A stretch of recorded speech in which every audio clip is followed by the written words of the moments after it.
Let's talk about first what you think is the most significant changes were this year for the Anderson County Sheriff's Department. Well, we've had a lot of big changes this year, so we've enjoyed a successful year, really on a number of things. So it's hard to kind of pinpoint one big thing. I think probably the biggest thing that stands out is the fact that probably most of what's going to be the new jail has been designed, and moving forward with that this coming year. So that's going to be huge.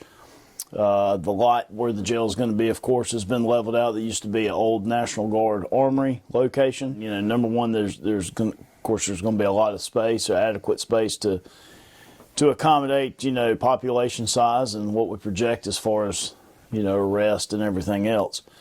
Two is there's a danger issue there, not just for the inmates. Of course, there's some dangerous, you know, situations for the inmates being in those tight quarters and having 35 people in the cell meant for, you know, 10. And so, but it's dangerous for the officers that work down there. And a lot of times people forget about the deputies that have to work down there in that environment, because that's our people. That's who work down there day in and day out. And so we have to make sure that we're providing them with a safe environment to work in. I think we're going to be able to do a whole lot more on the pre-release side. You know, when they're sending or serving a short sentence, 30, 60 days, something like that. In the meantime, you know, perhaps we can put some potential, you know, literature about a job, help them with some job placement, stuff like that. You know, we had already started a GED program. I've graduated, you know, several people from the GED program. Anything that we can do to try to get folks to land on their feet in a better place they were before they came to the jail. Because if we can get them to be productive human beings outside of, you know, in society, outside of the jail, that's a lot of success, because we don't want to see them come back. And so for every one of those that we can turn because of a better opportunity, or finishing their GED or something like that, I'm all for it. And I know it's not under your command, but the upcoming mental health court and veterans court ought to help some of that too, right? Yeah, absolutely. So, you know, unfortunately in those courts, they're dealing with people with addiction issues and stuff like that. And, you know, if it's a situation where somebody is stealing something from somebody else, assaulting someone else, anything like that, they need to be in jail. If it's just a crime, or was considered a crime against society, you know, a public disorderly type deal, you know, walking down the road, found on the side of the road, high or something like that, you know, jail's not always the best place for them. It's, you know, a lot of those people need someone to step in and give them some treatment, some rehab. And some of that works for some people, some of it doesn't. So some of them we'll see back in the jail again. But for the ones that we can help, you know, that helps drive that percentage of the percentage rates down to where it's fewer people that we see coming to jail every year. So that will help. Things like adding 3 dogs to our K9 unit. You know, that's a big deal, adding 3 dogs this year in 2023. They're already here, but they're still in training. Chad, remind me of all the things that the K9 unit does. Yeah. You hear about it here and there, but sure. I'd like to know everything they do. Well, obviously, most of their specialties is locating, you know, specific things like drugs.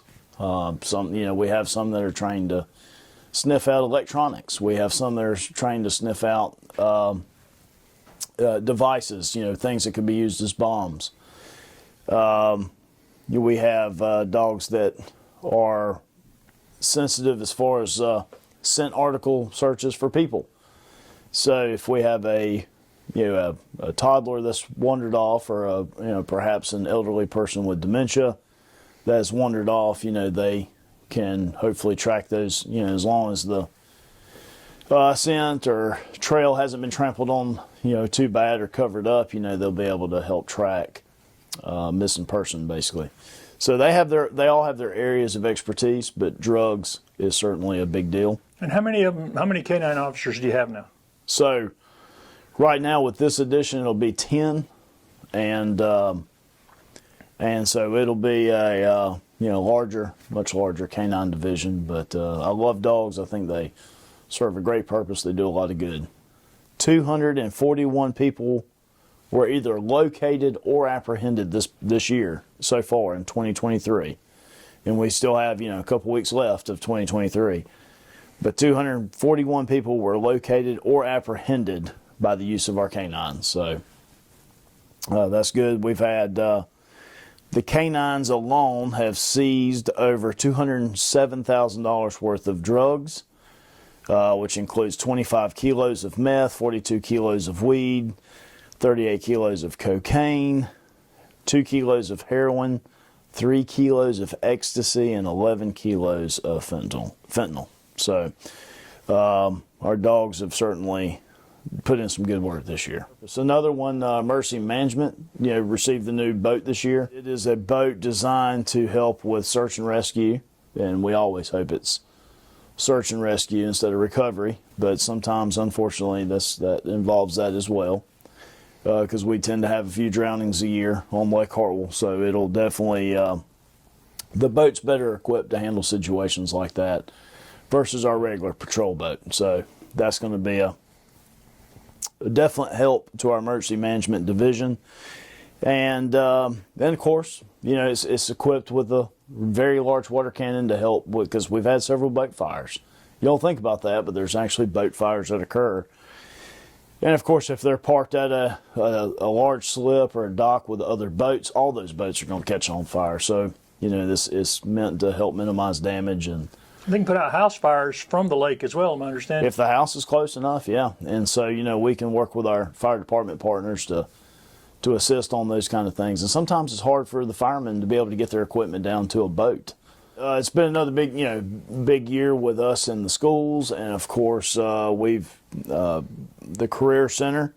As most people know, there's a Career Center for school districts 1 and 2, and we're doing the first year that we're doing some education about we have basically a simulation of distracted driving. And so it's kind of a neat thing that we're using to teach some of the students about distracted driving, if I can say that.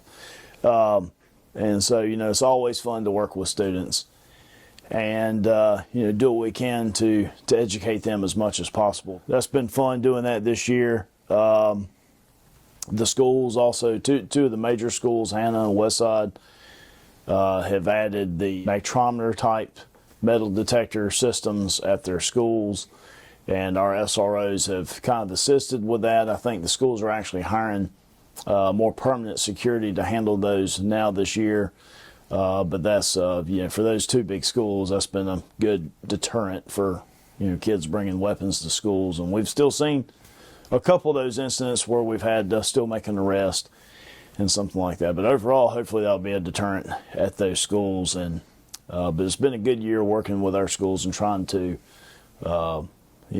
problem solve. And situations at schools are very dynamic. And so, after seeing some of the other incidents around the country, we certainly are devoted to keeping our children and our schools safe. So, well, that reminds me, how is the simulation for the shooting simulation stuff going? We talked about that 18 months ago or so. That's right. It's been up and running a while now. Remind people what it is and then how well it's going with training. All right, it's amazing. So it's I guess it's even bigger than I thought it was. And, it prepares our people. Yes, some of it's, it's very realistic. I guess it could be considered, virtual video type, not really a game, but it's, set up like that.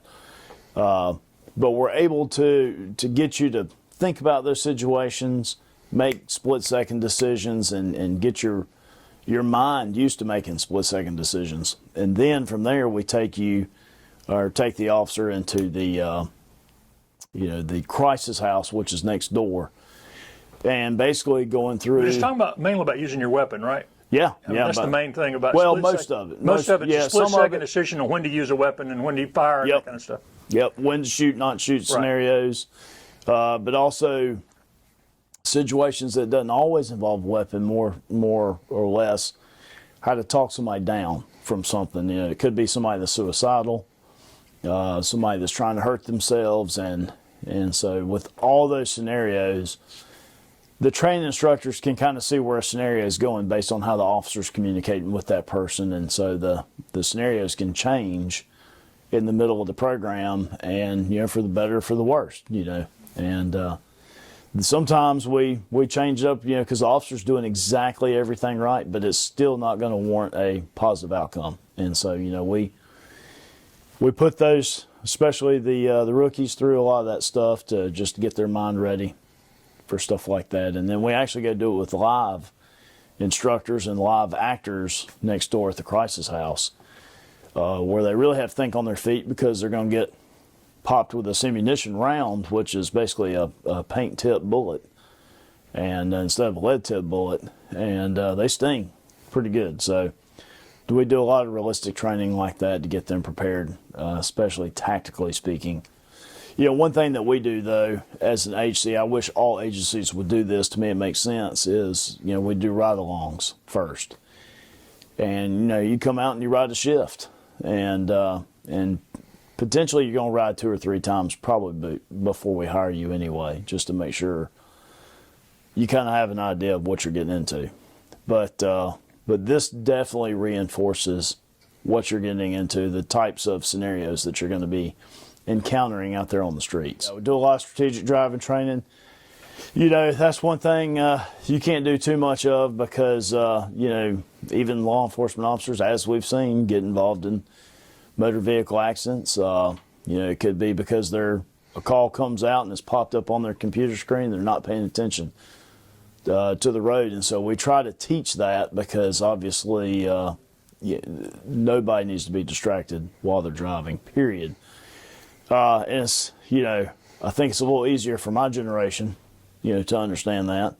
Although, there's always been distracted driving incidents, but a little bit more of a challenge with the younger generation, because I think they grew up driving distracted, period. So sometimes it's hard to break habits like that. So we do a lot of training trying to break some of those habits that we see that the younger generation of drivers have these days. So, and of course, we have a lot of guys and gals from the sheriff's office that go talk to kids about a variety of things, whatever certain interest it is. Maybe that class has a specific interest in, a certain topic, maybe like white collar crime. So we would send a white collar detective to go speak to the class. But we want to be very interactive with our schools, and have been.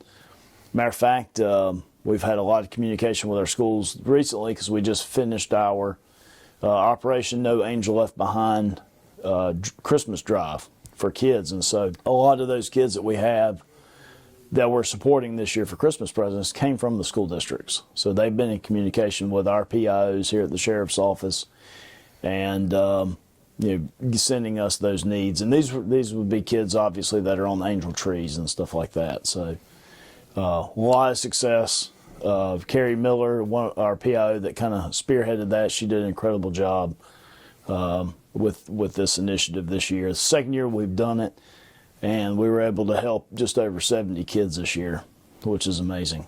Very proud of that. And that community connection part goes further. You've got community officers now. Yep. Tell people what the community officers do. Yeah, so it started out, we didn't call it community officers at first. We called it rural patrol. So when you look at the map of Anderson County, and we have divided Anderson County into 10 beats, and we have officers assigned to each beat, almost like a patrol beat for like a city limits would have, except, the county's divided into these 10 beats, and it's based on population density within that beat.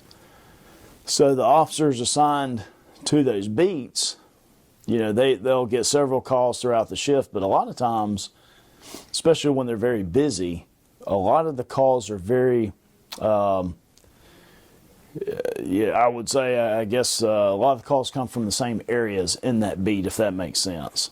So certain areas, there's little pockets of areas that are more problematic than others. And so if you're assigned to a certain beat, but most of the call volume kind of comes from that left-hand corner of the beat, it's hard to get back to the patrol in the other beat. So what we've done is we've created some rural patrol officers that get to those rural areas that it's not that the deputies aren't close by. They may just not see the deputy patrolling as often because those deputies are constantly answering 911 calls in their area.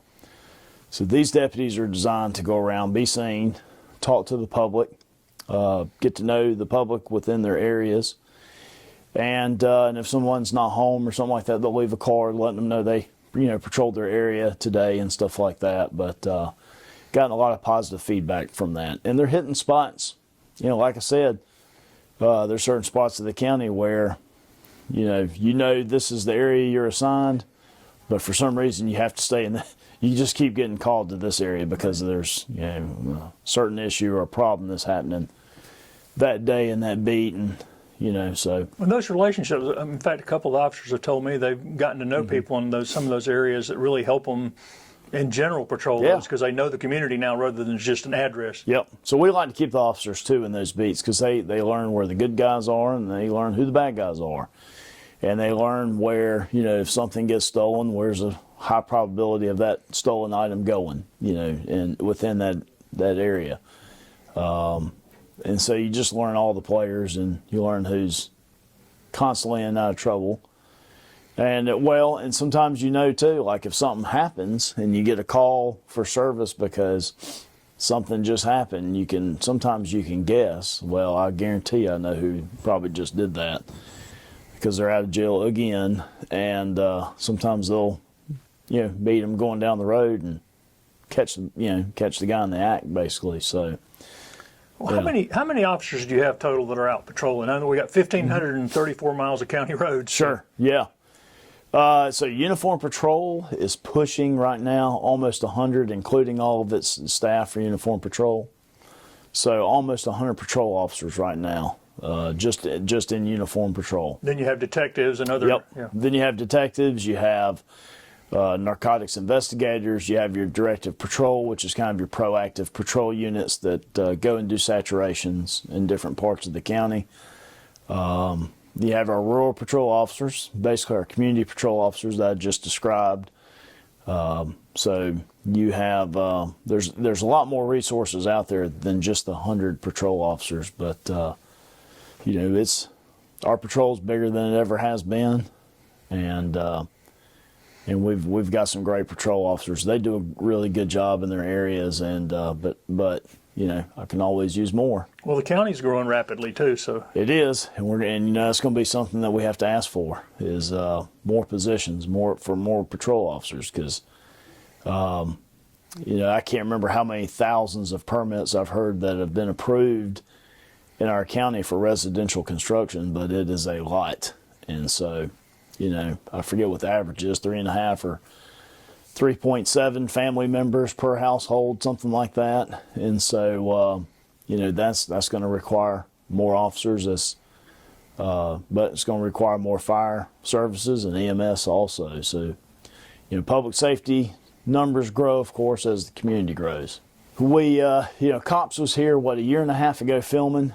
And so season 35 just kind of started. It's actually the second half of season 35. So, we're not going to be on a whole lot of Cops episodes, but I think 7 or 8, and I think we've already been on about 3 or 4 of those. So that was kind of neat to see that. You've been pleased with the way they handled it? Yeah, oh yeah. Well, they're very professional. Cops are very professional. The people that do the TV show and stuff, and there's no money made on any of that. It just highlights the agency and the officers, and it's been a good recruiting tool also. By the way, really enjoyed doing this past year. We want to do more of it. This coming year is our women's safety seminars.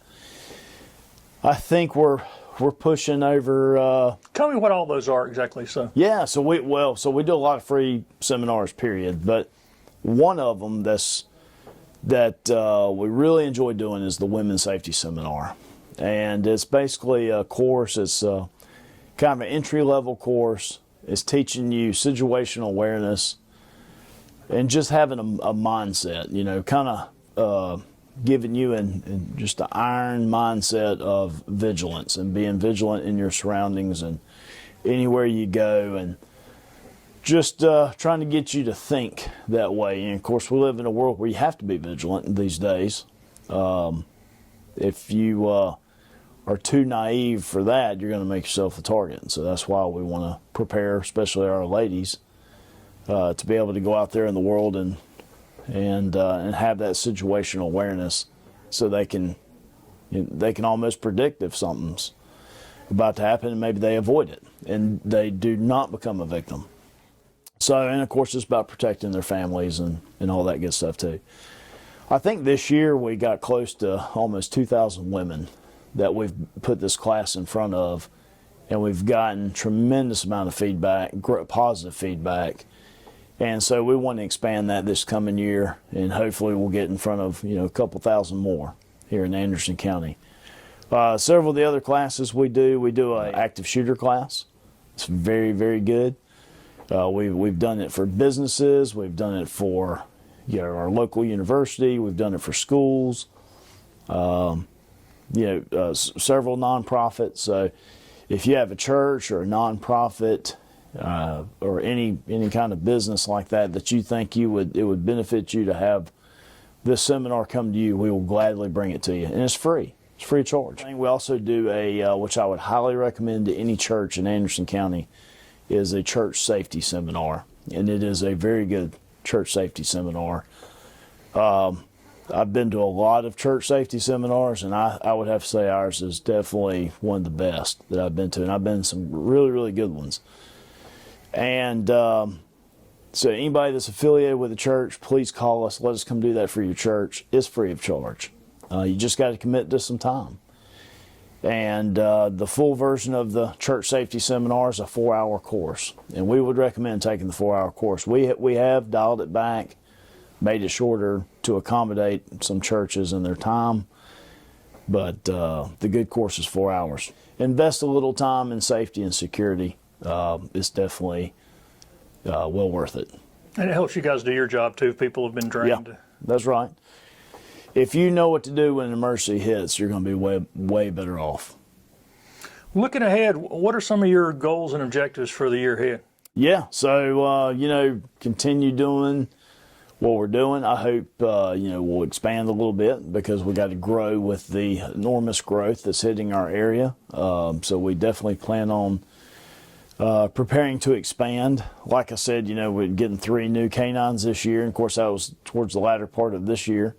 But programs like that, I look forward to expanding and making better and bigger, and just make sure we have plenty of resources that can accommodate the need within our communities. Some of our stats are really, really good. Now, since COVID, unfortunately, there's been some stats that have been up. Murders have gone up a little bit, and it's slightly. It's instead of an average of 8 to 10 per year, it's been, 10 to 12 per year. So it has been up slightly. We've had sexual assaults have been up since COVID. Now, we saw it really spike during COVID. I guess you could probably imagine why. 99% of those, of course, over 99% of those were by people that the victim knew. We saw situations where it was, stepdad or stepbrother, weird uncle. I mean, you name it. Mama's dirtbag boyfriend. Saw a bunch of those situations, unfortunately. Other stats, though, are very good. Burglaries are down 53% since we've been in office over the last 7 years compared to what it was. Armed robberies are down 37%. And just larcenies in general are down almost 25%. So I'll take that. One thing that's gotten a little lower, but not a whole lot lower, is car thefts. I think we're about 9 to 10% less. But it's that time of year, too, where it's cold, and people are going to leave their cars running unattended, keys in the car and stuff like that. And so you're going to see a lot of people taking advantage of that situation, and they'll jump in that car and take off in a heartbeat. People need to remain vigilant. You can't assume just because you're parked in front of a convenience store where there's a bunch of people coming in and out that your car's safe running unoccupied, because it's not. Especially with property crimes and stuff like that, we've really enjoyed seeing those numbers come down. We've really been trying to target a lot of those specific issues like burglaries and stuff like that to try to drive those numbers down. You have to always keep a vigilant frame of mind. But you don't have to overdo it to where it's exhausting and that's all you think about and it drives you insane. But people do need to be smart about things. And, when you get out of your car after work or, when you get home from church that evening or something like that, lock your car. Lock your car. Because there's a lot of people out there that, and especially teenagers, we see the majority of these types of crime are teenagers where they're stealing stuff out of people's cars. And sometimes you'll catch somebody that's not a teenager, but they probably started this when they were a teenager. But they'll go around and jiggle door handles on cars until they find one that's unlocked. They will break glass, though, if you leave something of high value in there that they definitely want out of the car. So don't leave things in view, obviously. Be careful who you trust. And one thing that we have seen a lot this year, and we've seen this every year over the last several years, is scams. Obviously, they're getting more creative. They're trying to make up reasons to really entice you to send them money or gift cards. First of all, if they're asking for gift cards, that should be a red flag right there. No professional entity, law enforcement, government, or anything like that's ever going to tell you that you have to pay something in gift cards. So, have a little fun with them on the phone if you want to, but otherwise hang up on them, period. If you miss jury duty, okay, you will receive some notice, I'm sure, from the clerk of court's office. But we're not going to call you telling you missed jury duty, and in order to get out of it, you have to pay a certain amount or Western Union telegram money somewhere. I mean, that just doesn't even make sense. So don't fall for those scams, but talk to your parents, talk to your grandparents, because God bless them. That's a very trusting generation because those were the good old days, right? And back then, that's when you left those doors unlocked and screen doors open and all that stuff. Talk to them, make sure that they know just because they get a phone call, it's not necessarily a legitimate phone call. And never give or confirm private information, personal information over the phone, ever. If you don't feel good about the phone call, tell them to mail you something. Say, you know what, I'm not going to talk to you over the phone, but you're more than happy. Send me the details via mail. Let them mail it to you. Don't even confirm who you are on the phone with people. So it's not necessary. You don't have to. Pay attention to what your kids are looking at. Obviously, we live in this age of where TikTok is the most popular app out there, and and it's people need to pay attention to what their kids are looking at. Our main office number is 260-4400, and that's 864-260-4400. If you go on the website, you can shoot us an email too, especially if there's a email tip about something. And of course, we have social media too, where you can leave us a message. Now, I will say, because some people, because they've gotten to the world of instant gratification on social media, we may not answer your social media inbox request immediately because we may not get it for a day or two. So if it's an emergency, please call 911. But contact us. Let us know if we can do something for you. If you need if you need a seminar for your church, for your women's group, or any of that, we'll be more than happy to take care of that. We want to serve our community well and make sure that any resource that we have is available to the community.